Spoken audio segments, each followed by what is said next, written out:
ভারতে অবস্থান করলেও বাংলাদেশের সাবেক প্রধানমন্ত্রী শেখ হাসিনা ভবিষ্যতে কোথায় অবস্থান করবেন এই নিয়ে জল্পনা কল্পনার শেষ নেই। ভারতীয় সংবাদ মাধ্যম হিন্দুস্তান টাইমসের প্রতিবেদন বলছে, হাসিনার ভারতে অবস্থানের সময় হতে পারে ৪৫ দিন। এরপরই তাকে ত্যাগ করতে হবে ভারত। কিন্তু কেন তিনি ৪৫ দিনের বেশি ভারতে অবস্থান করতে পারবেন না, সেই সমীকরণ তুলে ধরছে সংবাদ মাধ্যমটি। গেল ৫ আগস্ট পদত্যাগ করে হাসিনা ভারতে যাওয়ার পর বাংলাদেশের অন্তর্বর্তী সরকার সাবেক প্রধানমন্ত্রীর কূটনৈতিক পাসপোর্ট বাতিল করে। এছাড়া দেশটিতে শেখ হাসিনার সাথে সাধারণ পাসপোর্ট নেই বলেও জানা গেছে। ভারতীয় সংবাদ মাধ্যম হিন্দুস্তান টাইমসের প্রতিবেদন বলছে, শেখ হাসিনার কূটনৈতিক পাসপোর্ট বাতিল করা হয়েছে। তাই নিয়ম অনুযায়ী তার ভারতে অবস্থানের সময় ফুরিয়ে আসছে। কেননা ভারতীয় ভিসা নীতি অনুযায়ী কূটনৈতিক পাসপোর্টধারী বাংলাদেশি নাগরিকরা ভারতে ভিসা ব্যতীত প্রবেশ করতে পারবেন। সেক্ষেত্রে নির্দিষ্ট ব্যক্তি ৪৫ দিন অবস্থান করতে পারবেন। সেই হিসেবে শেখ হাসিনা ভারতে ২১ দিন ধরে অবস্থান করছেন। তিনি আর ২৪ দিন ভারতে থাকতে পারবেন। তবে যারা সাধারণ পাসপোর্টের জন্য আবেদন করবেন তাদের পাসপোর্ট দেওয়া হতে পারে। ভারতে অবস্থানরত শেখ হাসিনার বিরুদ্ধে এখন পর্যন্ত হত্যাসহ একাধিক মামলা হয়েছে। বাংলাদেশ এবং ভারতের মধ্যে প্রত্যর্পণ বা ফিরিয়ে আনা সংক্রান্ত আইন অনুযায়ী রাজনৈতিক বিবেচনায় ভারত কোনো ব্যক্তিকে তাদের দেশে আশ্রয় দিতে পারে, কিন্তু হত্যা মামলার মতো অভিযোগ থাকলে তা রাজনৈতিক বিবেচনার আওতায় পড়বে না। সেক্ষেত্রে শেখ হাসিনার ভারতে থাকার সময় ফুরিয়ে আসছে। Shahid Arafat, Bangla Vision news desk.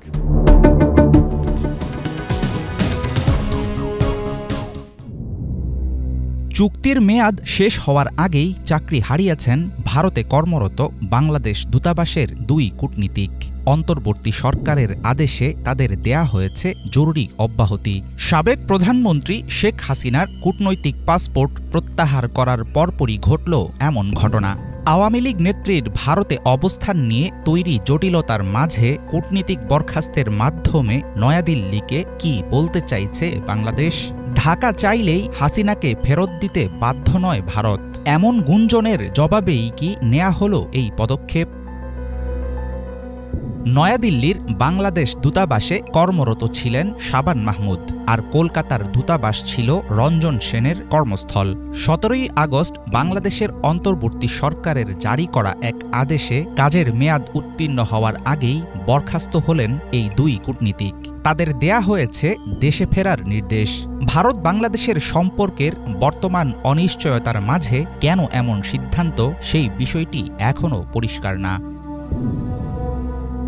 গত ১৫ বছর ধরে শেখ হাসিনাকে একচেটিয়াভাবে সমর্থন দিয়ে গেছে ভারত। জনপ্রিয়তা হারানো স্বৈরাচারী একজন নেতার প্রতি কট্টর মিত্রতার কারণে একদিকে বিব্রতকর অবস্থায় পড়েছে মোদি সরকার, অন্যদিকে বাংলাদেশের জনগণের মাঝে তীব্রভাবে বৃদ্ধি পেয়েছে ভারত বিরোধী মনোভাব। ভারতের বিপরীতে চীনের প্রভাব বিস্তারের প্রতিযোগিতা বাংলাদেশকে পরিণত করেছে আঞ্চলিক যুদ্ধের ময়দানে। হাসিনার পক্ষ নিতে গিয়ে এই ক্ষেত্রে দিল্লি হারাচ্ছে প্রতিবেশী হওয়ার বাড়তি সুবিধা। ঢাকা চাইলেই শেখ হাসিনাকে দেশে ফেরত পাঠাবে মোদি সরকার, এমন ভাবনাকে নাকচ করে দিয়েছেন দিল্লির পররাষ্ট্র বিষয়ক অনেক বিশ্লেষক। আশ্রয় দেওয়ার পর আবার দেশ থেকে বের করে দিয়ে পুরনো বন্ধুকে বিপদে ফেলার ঝুঁকি নেবে না ভারত। সাম্প্রতিক জটিলতা নিয়ে এভাবেই দিল্লির অবস্থান ব্যাখ্যা করেছেন ভারতের সাবেক শীর্ষস্থানীয় কূটনীতিবিদ TCA রাঘবান।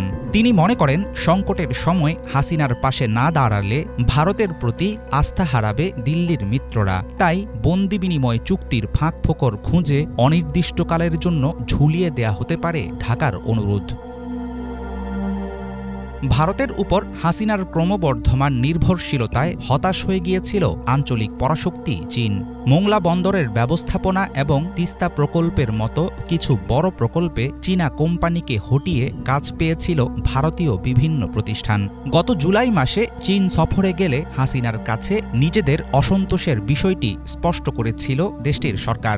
আওয়ামী লীগ নেত্রীর পতনের পর বেইজিংয়ের জন্য তৈরি হয়েছে ঢাকার সাথে সম্পর্ক উন্নয়নের নতুন সম্ভাবনা। ক্ষমতা ধরে রাখার জন্য বহু নৌকায় পা দিয়েছিলেন শেখ হাসিনা। তৎকালীন সরকারের গণতান্ত্রিক ত্রুটি, দুর্নীতি এবং মানবাধিকার লঙ্ঘনের বিষয়গুলো নিয়ে একরকম চোখ বন্ধ করেছিল পশ্চিমা বিভিন্ন দেশ। অনেকে মনে করেন তাদের নীরবতা হাসিনাকে করে তুলেছিল আরও বেপরোয়া। গদি টেকানো পররাষ্ট্রনীতির কারণে আন্তর্জাতিক অঙ্গনে হোঁচট খেয়েছে বাংলাদেশের অবস্থান। নিরাপদ আশ্রয়ের অনিশ্চয়তা মাথায় নিয়ে সাবেক স্বৈরাচারী প্রধানমন্ত্রী দিচ্ছেন সেই ভুলেরই মাসুল। হাফিজুল ইসলাম, বাংলা ভিশন। নোয়াখালী, কুমিল্লার মতো ভয়াবহ পানির নিচে তলিয়ে যাবে বাংলাদেশের উত্তরাঞ্চলের রাজশাহী, চাঁপাইনবাবগঞ্জ সহ অন্তত ১৩টি জেলা। এমন শঙ্কায় ছিল এসব জেলার শত শত অধিবাসী। আতঙ্কে গেল ২৪ ঘন্টা পার করেছেন তারা। তবে স্বস্তির খবর দিয়েছে বাংলাদেশের বন্যা পূর্বাভাস ও সতর্কীকরণ কেন্দ্র। তারা জানিয়েছে ভারত ফারাক্কা বাঁধের সব গেট খুলে দিলেও ১ সপ্তাহের মধ্যে বাংলাদেশে বন্যার কোনো সম্ভাবনা নেই। এমনকি বৃষ্টি হলেও আগামী কয়েকদিনের মধ্যে বাংলাদেশের উত্তরাঞ্চল তলিয়ে যাবে না বলে আভাস দিয়েছে তারা। ত্রিপুরার ডুম্বুরের পর ফারাক্কা বাঁধের ১০৯টি গেটের সবগুলো সোমবার বিকেলে খুলে দেয় ভারত। এরপরই ভয়াবহ বন্যার আতঙ্ক ছড়িয়ে পড়ে দেশের রাজশাহী, চাঁপাইনবাবগঞ্জ, পাবনা, সিরাজগঞ্জ, কুষ্টিয়া, রাজবাড়ী ও মানিকগঞ্জ সহ আশপাশের জেলাগুলোতে। আবারও সামাজিক যোগাযোগ মাধ্যমে শুরু হয় তুমুল সমালোচনা। তবে বন্যা পূর্বাভাস ও সতর্কীকরণ কেন্দ্র জানিয়েছে গঙ্গা অববাহিকায় আগামী ১ সপ্তাহের মধ্যে বন্যার কোনো সম্ভাবনা নেই। তারা বলছে গেল ২৪ ঘন্টায় পদ্মা নদীর চাঁপাইনবাবগঞ্জ পয়েন্টে মাত্র ৭ সেন্টিমিটার পানি বৃদ্ধি পেয়েছে। তবে পানি এখনও বিপদসীমার ১৫০ সেন্টিমিটার নিচে দিয়ে প্রবাহিত হচ্ছে। বাংলাদেশের আবহাওয়া কর্তৃপক্ষ বলছে ফারাক্কার উজানে ভারতীয় অংশে এই মুহূর্তে বন্যা চলছে, কিন্তু আমাদের দেশে বন্যার আশঙ্কা এই মুহূর্তে নেই। গঙ্গা, পদ্মা নদীর পানি এখন সমতলে একদম স্থিতিশীল পর্যায়ে রয়েছে বলে জানিয়েছে তারা। ভারতের বিহার ও ঝাড়খণ্ডে বন্যা পরিস্থিতি খারাপ হয় ফারাক্কা ব্যারেজের সব গেট খুলে দিয়েছে দেশটি। এর আগে ত্রিপুরা রাজ্যের বন্যা পরিস্থিতি নাজুক হলে ডুম্বুরা বাঁধ খুলে দিয়েছিল তারা। অতিবৃষ্টির সাথে বাঁধের পানির ঢল যোগ হয়ে ভয়াবহ বন্যার কবলে পড়েছে বাংলাদেশের কুমিল্লা, নোয়াখালী, ফেনী অঞ্চল। তবে ডুম্বুরা আর ফারাক্কা বাঁধ খুলে দিলেও খুব একটা উপকার পায়নি ভারত। বন্যায় দেশটির ত্রিপুরা রাজ্যে এ পর্যন্ত প্রাণ হারিয়েছে অন্তত ৩১ জন। সবচেয়ে নাজুক অবস্থা গুজরাতের। সেখানে বন্যায় এ পর্যন্ত অন্তত ১০০ জনের মৃত্যুর খবর পাওয়া গেছে।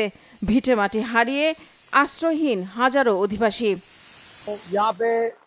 এখানে গেল ২ দিন ধরে প্রবল বৃষ্টি হচ্ছে, যার কারণে অনেক বাড়িঘর প্লাবিত হয়েছে, ফসল নষ্ট হয়েছে, সব রাস্তায় জলাবদ্ধতা তৈরি হয়েছে। আমরা অনেক সমস্যার মুখে পড়েছি।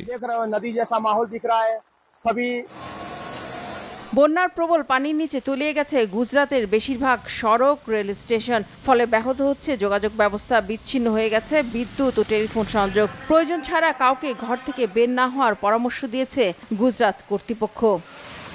রিফাত জামান, বাংলা ভিশন নিউজ ডেস্ক।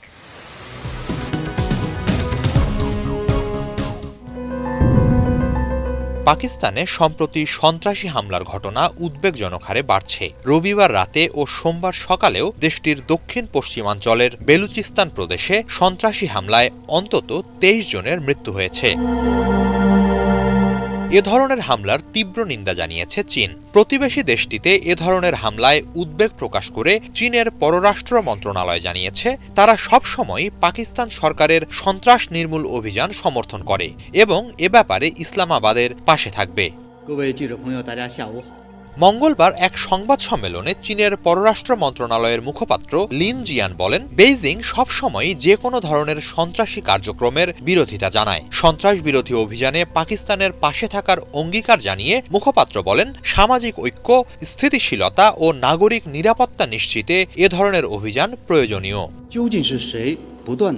একই সূত্র ধরে মুখপাত্র আরও বলেন, কেবল অভ্যন্তরীণ সন্ত্রাসবাদ নয়, আঞ্চলিক স্থিতিশীলতা ও সুরক্ষা নিশ্চিতেও পাকিস্তানের সাথে সমন্বয় জোরদার করতে চায় বেইজিং।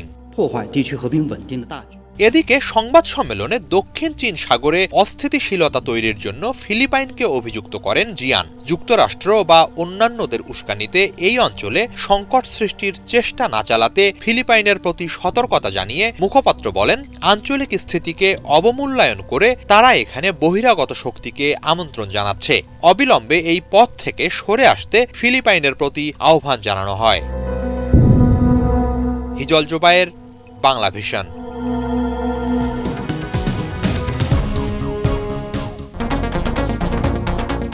বাংলাদেশ থেকে ক্ষমতাচ্যুত হয়ে শেখ হাসিনা তার পরম মিত্র দেশ ভারতে আশ্রয় নিয়েছেন। গণমাধ্যমের খবর অনুযায়ী হাসিনার যুক্তরাজ্য, কানাডা এবং যুক্তরাষ্ট্রে আশ্রয়ের প্রচেষ্টা ব্যর্থ হয়েছে। তাই সম্ভবত তিনি অদূর ভবিষ্যতে ভারতেই থাকতে বাধ্য হবেন। কিন্তু প্রশ্ন হচ্ছে, ভারতে শেখ হাসিনার এমন অবস্থান বাংলাদেশ ও ভারতের দ্বিপাক্ষিক রাজনীতিকে কোন দিকে নিয়ে যাচ্ছে?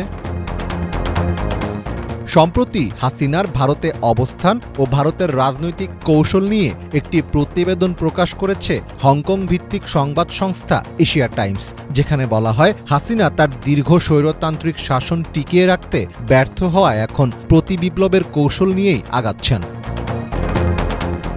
প্রতিবেদনটিতে বলা হয়, হাসিনার দৃষ্টিভঙ্গি এখনও ভারতের ক্ষমতাসীন দল বিজেপি এবং তার হিন্দুত্ববাদী সমর্থকদের মধ্যেই ঘুরপাক খাচ্ছে। তিনি যদি পুনরায় ক্ষমতা দখল করতে পারেন, তাহলে বাংলাদেশ সহ এই উপমহাদেশে ভারতের জন্য বৃহত্তর রাজনৈতিক প্রভাব বিস্তার আরও সহজ হবে। আর এজন্যই দিল্লি সরকার এখনও অন্যদিকে না ঝুঁকে ধারাবাহিকভাবে হাসিনা এবং তার আওয়ামী লীগের পৃষ্ঠপোষকতা করে যাচ্ছে।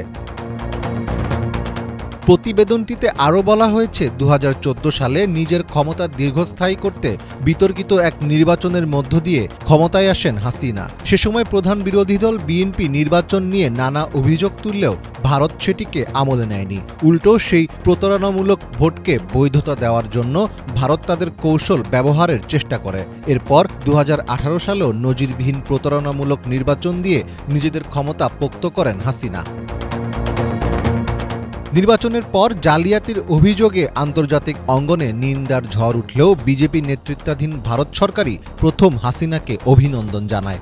একই ঘটনার পুনরাবৃত্তি ঘটে ২০২২ সালের নির্বাচনেও। সে সময় ভারতের সাথে সম্পর্কের বিষয়টি সামনে নিয়ে আসেন তৎকালীন পররাষ্ট্রমন্ত্রী এ কে মোমেন। তিনি বলেছিলেন, আওয়ামী লীগকে আবার ক্ষমতায় আনতে ভারতকে অনুরোধ করা হয়েছে, যা আওয়ামী লীগ সরকারের ভারতের প্রতি নিঃশর্ত আনুগত্যের প্রকাশ ঘটায়। বিপরীতে মোদী সরকারও আওয়ামী লীগের কাঁধে ভর করে আধিপত্যের নেশায় মত্ত হয়ে ওঠে। সম্প্রতি হাসিনার ছেলে সজীব ওয়াজেদ জয় বলেছেন, আগামী ৯০ দিনের মধ্যে নির্বাচন দিতে বাংলাদেশের অন্তর্বর্তী সরকারকে চাপ দেবে ভারত। কেননা হাসিনার আকস্মিকভাবে ক্ষমতা থেকে ছিটকে পড়ায় ভারতীয় আধিপত্যবাদী রাজনীতি বড় একটি ধাক্কা খেয়েছে বলে মনে হচ্ছে। ফলে পুনরায় ক্ষমতায় আসীন হওয়া ছাড়া আওয়ামী লীগকে অন্য কোনো বিকল্প দিচ্ছে না ভারত। প্রতিবেদনে বাংলাদেশের সংখ্যালঘু ফ্যাক্টরকে আওয়ামী লীগ হাতিয়ার হিসেবে ব্যবহার করতে পারে বলে আশঙ্কা করা হয়। কেননা গত ৫ আগস্টের পর বাংলাদেশে ঘটে যাওয়া বিভিন্ন হামলাকে ভারতের বিজেপি সংলগ্ন মিডিয়া একতরফাভাবে হিন্দুদের উপর হামলা বলে অপপ্রচার করে, যার উদ্দেশ্য ছিল রাজনৈতিক প্রেক্ষাপট থেকে মনোযোগ অন্যদিকে সরিয়ে নেওয়া। শেখ হাসিনা দিল্লির একজন কট্টর সমর্থক, যা এখন আনুগত্যের চরম পর্যায়ে পৌঁছেছে। এমন অবস্থায় বাংলাদেশ নিয়ে ভারতের অবস্থান কেমন হবে তার উপরে নির্ভর করছে হাসিনার ভবিষ্যৎ। এক্ষেত্রে ভারতের প্রত্যক্ষ সহযোগিতায় আরেকটি প্রতিবিপ্লব ঘটিয়ে বাংলাদেশে আবারও ক্ষমতা কুক্ষিগত করার দিকেই হয়তো বেশি জোর দিচ্ছেন হাসিনা। মীর ফজলে রাব্বি, বাংলা ভিশন।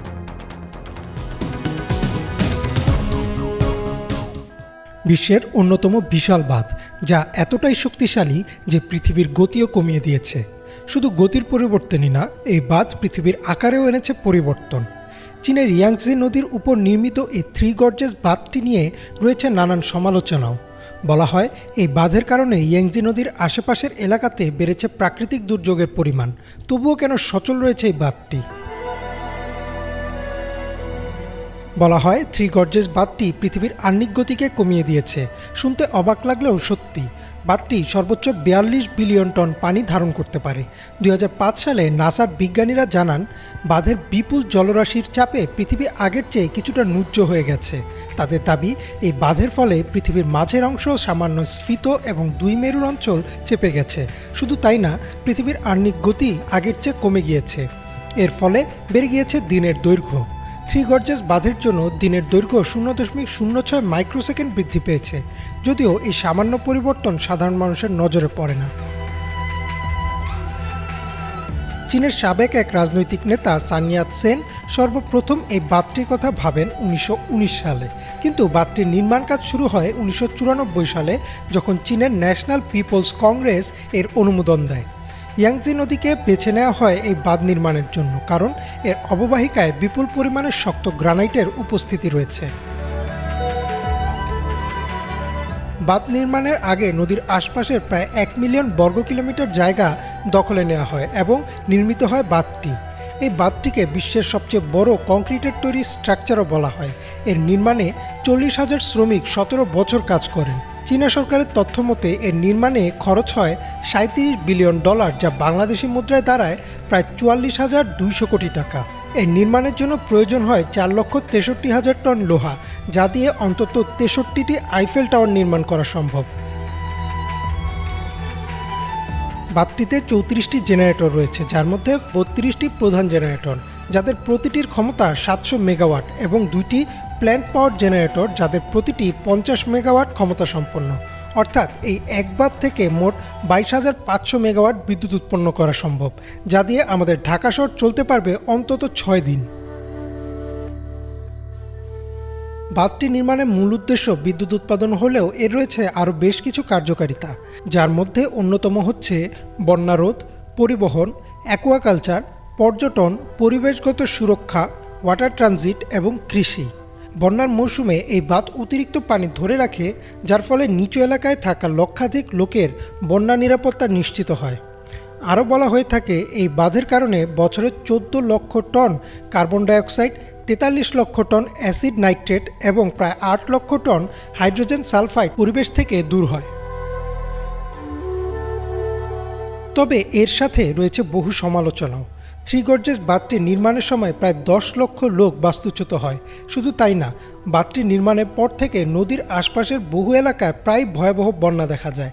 বিভিন্ন তথ্য মতে এ পর্যন্ত এই বাঁধের কারণে অন্তত 13টি শহর, 140টি উপশহর এবং 1350টি গ্রাম প্লাবিত হয়েছে। আর এই জন্যই বিশ্বের অনেক দেশ এখনও এই বাঁধের বিরোধিতা করেন। এছাড়াও নাসার বিজ্ঞানীদের দাবিটি তো রয়েছেই। এত কিছুর পরেও দাঁড়িয়ে আছে এই বাঁধটি। থ্রি গর্জেস বাঁধ চীনের অপূর্ব নির্মাণশৈলীর ও ইঞ্জিনিয়ারিংয়ের এক বিস্ময়। তাই হয়তো এখনই এই বাঁধটির কার্যক্রম বন্ধ করে দেওয়ার কোনো পরিকল্পনা নেই। ইমরান মাহমুদ, বাংলা ভিশন।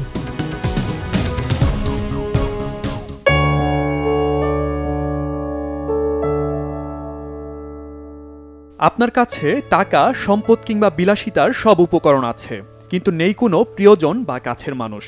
একাকী জীবন কাটাতে হলো, শেষ পর্যন্ত একাকী মৃত্যুও হলো। এমনকি গৃহবন্দী অবস্থায় মৃত্যুর কারণে কেউ জানতে পারল না আপনার মৃত্যু হয়েছে। এমন ঘটনা বিশ্বের অন্যতম সুখী দেশ জাপানের। দেশটিতে প্রায় প্রতিদিন নিঃসঙ্গ অবস্থায় মারা যাচ্ছে মানুষ। জাতীয় পুলিশ সংস্থার তথ্য মতে এবছরের প্রথম 6 মাসে একাকী জীবনযাপন করা 37,227 জনকে তাদের নিজেদের বাড়িতে মৃত অবস্থায় পাওয়া যায়। এই বিশাল সংখ্যার মধ্যে 3,939 জনের মরদেহ মিলেছে মৃত্যুর 1 মাসের বেশি সময় পরে। এছাড়া 130 জনের দেহাবশেষ পাওয়া গেছে তাদের মৃত্যুর অন্তত 1 বছর পর। গড় আয়ু বেশি হলেই সুখী জীবন হবে, এমন ভাবনা জাপানিদের জন্য যেন দুঃস্বপ্ন হয়ে উঠছে। জাতীয় পুলিশ সংস্থার তথ্য মতে একাকী মৃত মানুষের মধ্যে 7,498 জনের বয়স 85 বছর বা এর বেশি, 5,920 জনের বয়স 75 থেকে 79 বছর এবং 5,635 জনের বয়স 70 থেকে 74 বছরের মধ্যে। অসংখ্য মৃত মানুষের সন্ধান এখনো পাওয়া যায়নি। তাদের শনাক্ত করতে পুলিশের ওই সংস্থা কাজ করে যাচ্ছে। অপর এক গবেষণা বলছে জাপানে একাকী বসবাসকারী প্রবীণ নাগরিকের সংখ্যা আগামী 25 বছরের মধ্যে ব্যাপক হারে বাড়বে। 2050 সালের মধ্যে জাপানের প্রতিটি পরিবারের মধ্যে একজন বয়স্ক ব্যক্তি একাকী জীবন কাটাবে এমন আশঙ্কাও তৈরি হয়েছে। এছাড়া 2050 সালের মধ্যে জাপানের বিভিন্ন পরিবারে 1,08,00,000 বয়স্ক মানুষ একা বসবাস করবেন। কিন্তু কেন এমনটি ঘটছে? কেন জাপানে নিঃসঙ্গ অবস্থায় মৃত্যু হচ্ছে? গবেষকরা বলছেন জাপানি তরুণ তরুণীদের দেরিতে বিয়ে করার প্রবণতা বাড়ছে। অনেকে আবার দেরিতে সন্তান নেয়ার চিন্তা করে। সন্তান নেবে না এমন মানুষের সংখ্যা নেহাত কম নয়। পাশাপাশি আয়ু বেশি থাকায় প্রবীণদের সংখ্যা ব্যাপক হারে বাড়ছে। বর্তমান বিশ্বে সবচেয়ে বেশি প্রবীণ জনসংখ্যার দেশ জাপান। প্রবীণ এই জনসংখ্যা নিয়ে সংকটের মুখে পড়েছে দেশটি। Shahid Arafat, Bangla Vision, news desk.